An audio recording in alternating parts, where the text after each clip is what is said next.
on Jesus, and we're eating him up. And some of us have been feeding on him all along. And I said you ought to be mature now.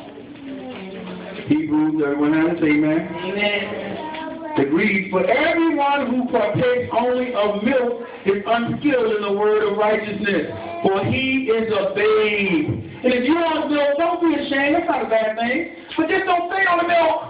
They never worse than having a 3-year-old child, back in the days in the 60s. Oh, boy.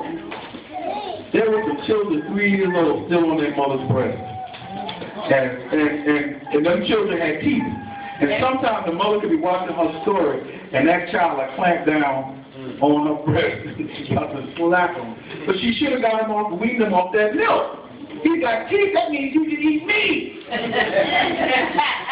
You don't need no more breast. I say that to say to you. If you got teeth, spiritual teeth, you don't need to be still on the milk. Amen. You should be taking the word of God through meat. Amen?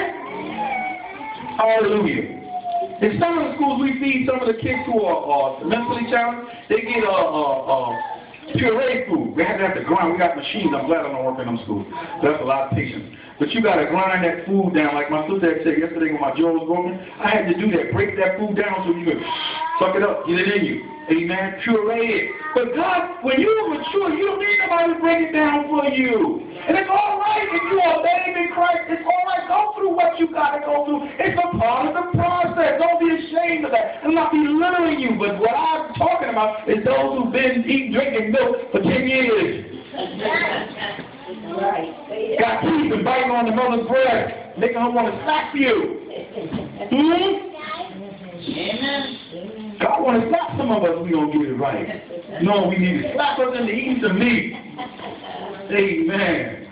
Amen. For everyone who partakes only of the milk is unskilled in the word of righteousness, for he is a babe, but solid